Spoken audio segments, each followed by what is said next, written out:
श्री शिवाय नमस्तुभ्यं। श्री शिवाय नमस्तुभ्यं। श्री शिवाय नमस्तुभ्यं। श्री शिवाय नमस्तुभ्यं। श्री शिवाय नमस्तुभ्यं। दर्शकों, हर हर महादेव। आप सभी का स्वागत है। कैसे हैं आप सब? हम आशा करते हैं मित्रों आप सभी स्वस्थ और सुरक्षित होंगे। मित्रों, आप सभी जानते ही हैं कि हमारे शास्त्रों में बताया गया है कि शाम के समय घर में कभी भी झाड़ू नहीं लगाना चाहिए।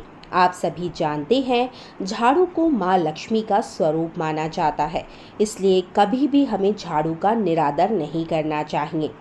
खासकर ऐसा क्यों कहा गया है कि शाम के समय झाड़ू नहीं लगाना चाहिए? आज इस वीडियो में हम जानेंगे कि इसके पीछे क्या वजह है और शाम के समय पर झाड़ू लगाने के लिए मना क्यों किया जाता है।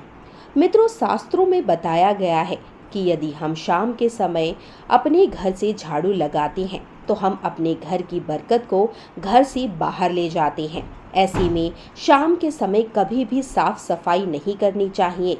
कई बार ऐसा होता है और कई घरों में ऐसा किया भी जाता है कि शाम के समय भी साफ सफाई की जाती है, झाड़ू लगाकर पूरे कचरे को घर से बाहर कर दिया जाता है। लेकिन जिसे आप कचरा समझकर घर से बाहर करते हैं, दरअसल वह कचरा नहीं होता है, वह आपका भाग्य होता है, आपकी बरकत होती है जो सुबह से लेकर शाम तक आपके घर में आती है। और ऐसी गलती करने पर आप उसे घर से बाहर निकाल देते हैं। ऐसे घरों में कई बार धीरे धीरे करके आर्थिक समस्याएं आने लगती है और माँ लक्ष्मी भी उल्टे पैर घर से वापस चली जाती है और उस व्यक्ति के बुरे दिन शुरू हो जाते हैं।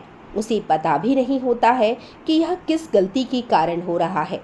और हमारे हिंदू धर्म में कई ऐसे लोग होते हैं जिन्हें साफ सफाई का बहुत अधिक शौक होता है, तो वह सुबह और शाम सफाई करते हैं। लेकिन आपको ऐसा नहीं करना चाहिए।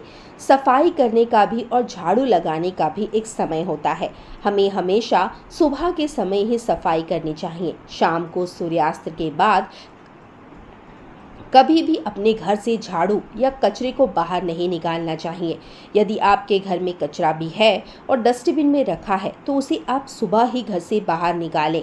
शाम के समय कभी भी घर से बाहर कचरे को ना निकालें और शाम के समय घर के मुख्य द्वार पर दीपक अवश्य ही जलाएं। कहते हैं दीपक को जला देखकर माँ लक्ष्मी आपके घर में दौड़ी चली आती हैं। और सुबह के समय अपने घर के मुख्य द्वार को शुद्ध अवश्य ही करें। आप चाहें तो जल में हल्दी छिड़क कर भी जल को छिड़क सकते हैं। धन्यवाद दर्शकों। जय मां लक्ष्मी।